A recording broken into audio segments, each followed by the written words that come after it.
Regular ಆಗಿ ಶಾಲೆಗೆ ಕಳಿಸ್ತಾನೆ ಇರಲಿಲ್ಲ. ಸರಿಯಾಗಿ ಯಾವುದೇ ಒಂದು ಹೋಮ್‌ವರ್ಕು ಏನನ್ನೂ ಆ ಮಗು ಮಾಡ್ಕೊಂಡು ಬರ್ತಾನೆ ಇರಲಿಲ್ಲ. ಹಾಯ್, ಹಲೋ ಸ್ನೇಹಿತರೆ. ಇವತ್ತು ಒಂದು ಹೊಸ ಕಥೆಯೊಂದಿಗೆ ಬಂದಿದ್ದೇನೆ. ಕತೆ ಶೀರ್ಷಿಕೆ ರೀಲ್ಸ್ ಎಂಬ ಮಾಯಾಲೋಕ. ಯಾಕೆ ಸರ್, ನಿನ್ನೆ ಸ್ಕೂಲ್ಗೆ ರಿಷಿಕಾ ಬಂದಿರಲಿಲ್ಲ ಎಂದು ಶಿಕ್ಷಕಿ ರಾಯರನ್ನು ಕೇಳಿದಾಗ ರಾಯರು ಬೇಸರದಿಂದ, ಅದೇ ಕಣಮ್ಮ, ಅದೇ ಗೋಳು. ದಿನ ಅದೇ ರಾಗ, ಅದೇ ಹಾಡು. ಸಾಕಾಗಿದೆ. ಅವರಮ್ಮನಿಗೆ ರೀಲ್ಸ್ ಮಾಡೋ ಹುಚ್ಚು. ಇದಕ್ಕಾಗಿ ಮಗುವಿನ ಬಾಳನ್ನೇ ಹಾಳು ಮಾಡ್ತಾ ಇದ್ದಾಳೆ. ಹೇಗೆ ಹೇಳಿದ್ರು ಅರ್ಥನೇ ಆಗ್ತಿಲ್ಲ. ಒಮ್ಮೆ ಕಳಿಸ್ತೀನಿ, ದಯವಿಟ್ಟು ನೀವು ಮಾತಾಡಿ ಟೀಚರ್ ಎಂದು ಬೇಸರಿಸಿಕೊಂಡರು. ಶಿಕ್ಷಕಿ ಹೇಮಳಿಗೆ ಕೆಡುಕೆನಿಸಿತು. ರಿಷಿಕಾ ಇನ್ನೂ UKG ಮಗು. ಕೇವಲ 4 ವರ್ಷ ಅಥವಾ 5 ವರ್ಷ ಇರಬಹುದು. ಆ ಮಗುವಿನ ವಯಸ್ಸಿನಲ್ಲಿ ಇರ್ತಕ್ಕಂಥ ಉತ್ಸಾಹ, ಸಡಗರ ಅವಳಲ್ಲಿ ಇರಲಿಲ್ಲ. ಎಷ್ಟೋ ಬಾರಿ ಗಮನಿಸಿದ್ರೂ ಮುಖದಲ್ಲಿ ನಗುನೇ ಇರಲಿಲ್ಲ. ಬೇರೆ ಮಕ್ಕಳ ಜೊತೆ ಬೆರೀತಾನೂ ಇರಲಿಲ್ಲ. ಸದಾಕಾಲ ಮೌನ. ಮೌನ ಕಾರಣ ಏನು ಅಂತ ಬಹಳ ಯೋಚನೆ ಮಾಡ್ತಾ ಇದ್ಲು. ತಂದೆ ತಾಯಿಗಳಿಗೆ ಕರೆದ್ರೆ ನಮಗೆ ಸಮಯನೇ ಇಲ್ಲ ಬರೋದಿಕ್ಕೆ ಅಂತ ಅವ್ರ ತಾತ ಹೇಳಿದ ಮಾತಿಂದ ಒಂದು ರೀತಿಯ ದಿಗ್ಭ್ರಮೆಗೊಳಗಾದ್ಲು ಶಿಕ್ಷಕಿ ಹೇಮಾ.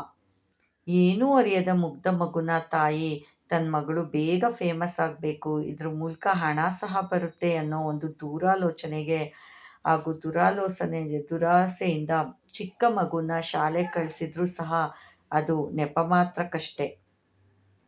ರೆಗ್ಯುಲರ್ ಆಗಿ ಶಾಲೆಗೆ ಕಳಿಸ್ತಾನೇ ಇರಲಿಲ್ಲ.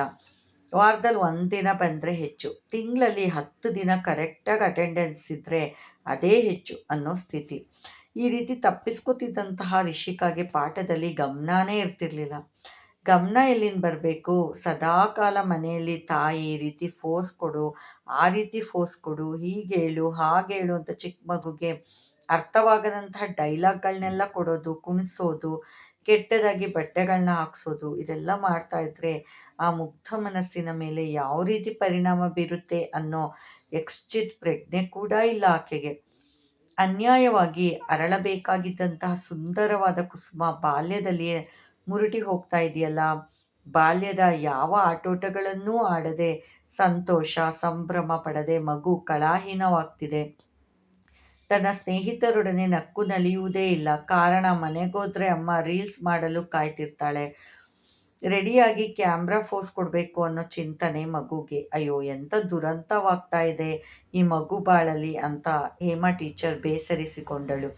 ಏನ್ ಕಾವೇರಮ್ಮ, ಊಟ ಐತೆ ಎಂದು ಪಕ್ಕದ ಮನೆ ಜಾನಕಿಬಾಯಿ ಕೇಳಿದಾಗ, ಅಯ್ಯೋ, ಇಷ್ಟು ಬೇಗ ಎಲ್ಲಿ ಊಟ ಎಂದರು ಬೇಸರದಿ ಕಾವೇರಮ್ಮ. ಜಾನಕಮ್ಮನವರು, ಅದ್ಯಾಕೆ ಕಾವೇರಮ್ಮನವರೇ, 2:30 ಆಗ್ತಾ ಬಂತು, ಇನ್ನೂ ಊಟ ಮಾಡಿಲ್ವೇ? ನಮ್ದೆಲ್ಲ 2 ಗಂಟೆಗೆ ಊಟ ಆಯ್ತು ನಮ್ಮ ಮನೇಲಿ. ಟೈಮ್ ಅಂದರೆ ಟೈಮು, ಯಾಕೆ ಇನ್ನೂ ಸೊಸೆ ಅಡುಗೆ ಮಾಡಿಲ್ವೇ ಎಂದರು. ಕಾವೇರಮ್ಮನವರು, ಅಯ್ಯೋ, ಮಾಡ್ತಾಳೆ ಅವಳ ಕೆಲಸ ಇದೆಯಲ್ಲ, ಅದೆಲ್ಲ ಮುಗಿದ್ಮೇಲೆ ಅಡುಗೆ ಮಾಡೋದು. ನಾನು ಊಟ ಮಾಡೋದೇ 4 ಗಂಟೆ ಆಗುತ್ತೋ ಏನೋ.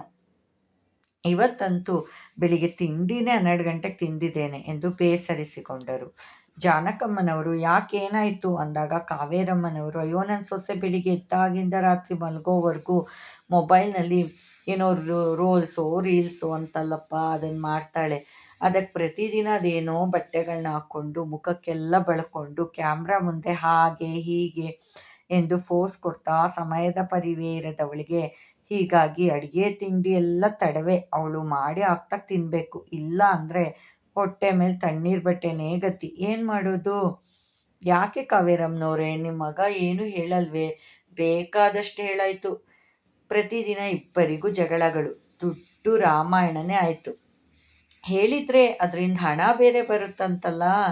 ನಾನು ದುಡಿತೀನಿ, ನಿಮಗೆ ಬೇಡ ಅಂದರೆ ಬಿಟ್ಟು ಹೋಗ್ತೀನಿ ಅಂತ. ಏನು ಮಾಡೋದು ನಿಮಗೆಲ್ಲ ಗೊತ್ತಲ್ಲ. ಒಂದು ಮದುವೆನೇ ಕಷ್ಟ. ಕಡೆಗೆ ಮಕ್ಕಳಿಗೋಸ್ಕರ ಎಲ್ಲ ಬಾಯಿ ಮುಚ್ಕೊಂಡು ಸಹಿಸ್ಕೊತಾನೆ. ಪಾಪ ಆ ಮಕ್ಕಳು ಸರಿಯಾಗಿ ಡಬ್ಬಿನೂ ಕೊಡಲ್ಲ. ಸ್ಥಿತಿ ನೆನೆಸ್ಕೊಂಡ್ರೆ ಗಂಡ ಮಕ್ಕಳು ಯಾವುದೋ ಅವಳಿಗೆ ಚಿಂತನೆ ಇಲ್ಲ ಅಂತ ಆಯಿತು. ತನ್ನ ಮೊಬೈಲ್ ಇದೇ ಜೀವನ ಅಂತ ಅನಿಸ್ಬಿಟ್ಟಿದೆ ಎಂದು ಕಾವೇರಮ್ಮ ನಿಡುಸುಯಿದರು. ಇದು ಪ್ರಪಂಚದಲ್ಲಿ ಸ್ಮಾರ್ಟ್ಫೋನ್ ಬಂದ ನಂತರ ತುಂಬ ಮುನ್ನೆಲೆಗೆ ಬಂದದ್ದೇ ರೀಲ್ಸ್ ಎಂಬ ಮಾಯಾಲೋಕ. ಇದೆಷ್ಟರ ಮಟ್ಟಿಗೆ ಜನಪ್ರಿಯ ಅಂದರೆ, ತಾಯಿ ಮಗ ರೀಲ್ಸ್ ಮಾಡ್ತಾರೆ, ಅಲ್ಲಿ ಪ್ರೇಮ ಭಾವದ ಹಾಡುಗಳಿಗೆ ಕೂಡ ಡ್ಯಾನ್ಸ್ ಮಾಡ್ತಾರೆ. ಇಷ್ಟೇ ಅಲ್ಲದೆ ತಾಯಿ ಮಗ ಅಪ್ಪಿಕೊಳ್ಳೋದು, ಇದು ಎಷ್ಟರ ಮಟ್ಟಿಗೆ ಸರಿ? ಬಹುಶಃ ಅವರಿಗೇ ಗೊತ್ತಿಲ್ಲ ಅನಿಸುತ್ತೆ. ಮಕ್ಕಳ ಕೈಯಲ್ಲಿ ರೀಲ್ಸ್ ಮಾಡಿಸ್ತಾ ಸಂಪಾದನೆಗಚ್ಚಿ ಓದೋ ವಯಸ್ಸಲ್ಲಿ ಅವರಿಂದ ದುಡಿಸ್ಕೊಳ್ತಾ ಇದ್ದಾರೆ. ಮಕ್ಕಳು ಕೂಡ ಓದಬೇಕು, ಶಾಲೆಗೆ ಹೋಗಬೇಕು ಅನ್ನೋದನ್ನು ಮರೆತು ಹಣ, ದುಡಿಮೆ ಮಾಡೋ ಬಗ್ಗೆ ಯೋಚಿಸ್ತಾ ಇದ್ದಾರೆ. ಇನ್ನೀಗಂತೂ ಅದೇನೋ ಡೈಲಿ ವ್ಲಾಗ್ ಅನ್ನೋ ಹೆಸರಲ್ಲಿ ಅವರು ಬೆಳಿಗ್ಗೆ ಎದ್ದಾಗಿಂದ ಬ್ರಷ್ ಮಾಡೋದ್ರಿಂದ ಹಿಡಿದು ರಾತ್ರಿ ಮಲಗೋವರೆಗೆ ಎಲ್ಲನೂ ತೋರಿಸ್ತಾರೆ. ಎಲ್ಲ ಓಪನ್ ಒಮ್ಮೊಮ್ಮೆ ಅನಿಸುತ್ತೆ ಈ ರೀಲ್ಸ್ ಪ್ರಪಂಚಕ್ಕೆ ಕೂಡ ಒಂದು ಸೆನ್ಸಾರ್ ಮಂಡಳಿ ಬೇಕು ಅಂತ. ಏಕೆಂದರೆ ಇಲ್ಲಿ ಏನನ್ನು ತೋರಿಸಬಾರ್ದು, ಏನನ್ನು ತೋರಿಸ್ಬೇಕು ಅಂತ ಒಂದು ಅಡೆತಡೆನೇ ಇಲ್ಲ. ಎಲ್ಲವನ್ನ ಓಪನ್ ಆಗಿ ತೋರಿಸ್ತಾ ಇದ್ದಾರೆ. ನಿಜಕ್ಕೂ ಇದು ಭಯವನ್ನು ಹುಟ್ಟಿಸುತ್ತೆ. ಮುಂದೆ ಎಂತಹ ಸಮಾಜ ನಿರ್ಮಾಣ ಆಗಬಹುದು ಅನ್ನೋದನ್ನ ನೆನೆಸ್ಕೊಂಡ್ರೆ ಒಂದು ರೀತಿ ಗಾಬರಿ ಆಗುತ್ತೆ. ಆದಷ್ಟು ಈ ರೀಲ್ಸ್ ಅನ್ನೋದು ರೀಲ್ ಅಲ್ಲದೆ ರಿಯಲ್ ಆಗಿ ತೋರಿಸ್ತಾ ಇದ್ದಾರೆ. ಎಷ್ಟೋ ಮಂದಿ ಮನಃಶಾಂತಿಯನ್ನು ಕಳ್ಕೊಂಡಿದ್ದಾರೆ. ಅಲ್ಪ ಸ್ವಲ್ಪ ಲೈಕ್ಸ್ ಬಂದರೆ ಸಾಕು ಖುಷಿ ಪಡ್ತಾರೆ, ಕಾಮೆಂಟ್ಸ್ ಬಂದರೆ ಇನ್ನೂ ಹೆಚ್ಚಾಗಿ ಖುಷಿ ಪಡ್ತಾರೆ. ಲೈಕು ಕಾಮೆಂಟ್ಸ್ನಿಂದ ಎಷ್ಟೋ ದಂಪತಿಗಳ ಮಧ್ಯೆ ಬಿರುಕು ಮೂಡಿ ಡೈವರ್ಸ್ ಕೂಡ ಆಗಿದೆ. ಕೆಲವು ಕಡೆ ರೀಲ್ಸ್ ಮೂಲಕ ಸಿಕ್ಕಂತಹ ಬೇರೆ ವ್ಯಕ್ತಿಗೋಸ್ಕರ ಪತಿಯನ್ನು ಕೊಂದಂತಹ ಉದಾಹರಣೆಗಳೂ ನಡೀತವೆ. ನಿಜಕ್ಕೂ ಪ್ರಪಂಚ ಭಯಾನಕ ಅನ್ನಿಸ್ತಿದೆ. ಕೊನೆಯ ಹಾನಿ, ಎಷ್ಟು ಬೇಕೋ ಅಷ್ಟು ಮನರಂಜನೆಗೆ ಇಟ್ಕೊಂಡು ಮಿಕ್ಕಂತೆ ಮಕ್ಕಳನ್ನು ಮಕ್ಕಳಾಗಿಯೇ ಇರಲು ಬಿಡಬೇಕು. ತಾಯಿ ಮಗ ನಡುವೆ ಯಾವ ಸಂಬಂಧ ಇರಬೇಕೋ ಅದನ್ನು ತೋರಿಸ್ಲಿ. ಅದು ಬಿಟ್ಟು ಅವರಿಬ್ಬರು ಡ್ಯಾನ್ಸ್ ಮಾಡೋದು, ಇದೆಲ್ಲ ಎಷ್ಟರ ಮಟ್ಟಿಗೆ ಸರಿ? ಒಮ್ಮೆ ಯೋಚಿಸ್ಬೇಕಲ್ವೇ? ನಾವು ನಮ್ಮ ಸಂಸ್ಕೃತಿ ಸಂಪ್ರದಾಯಗಳನ್ನು ಪುನರುಜ್ಜೀವನಗೊಳಿಸೋಣ. ಮುಂದಿನ ಸಮಾಜ ಶುದ್ಧವಾಗಿರಬೇಕು. ಅದು ಬಿಟ್ಟು ಈ ರೀತಿ ಅಶುದ್ಧ ಮಾಡ್ಕೊಂಡ್ಬಿಟ್ರೆ ಆ ಸಮಾಜದಲ್ಲಿ ಬಾಳುವ ಪ್ರಜೆಗಳ ಗತಿ ಏನು ಮತ್ತು ಮುಗ್ಧ ಮಕ್ಕಳ ಪಾಡೇನು? ಸ್ವಸ್ಥ ನಿರ್ಮಲ ಸಮಾಜದ ನಿರ್ಮಾಣವಾಗಬೇಕಲ್ವೇ ಸ್ನೇಹಿತರೆ?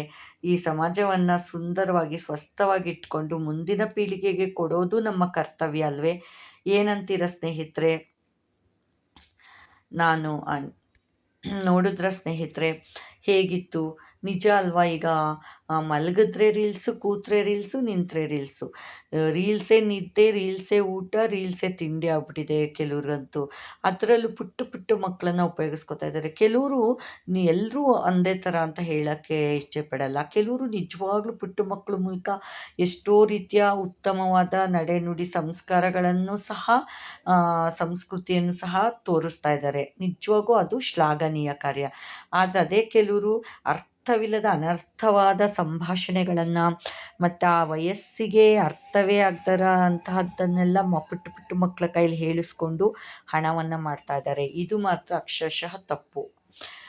ಏನಂತೀರ ಸ್ನೇಹಿತರೆ? ಯಾವುದೇ ಆದರೂ ಅಷ್ಟೇ, ಅತಿ ಆದರೆ ಅಮೃತ ಕೂಡ ವಿಷ. ಹಾಗೆ ಸ್ವಸ್ಥಕ್ಕೆ ಅತಿಯಾಗಿ ತಿಂದರೆ ಕೂಡ ಅನಾರೋಗ್ಯ ಕಟ್ಟಿಟ್ಟ ಬುತ್ತಿ.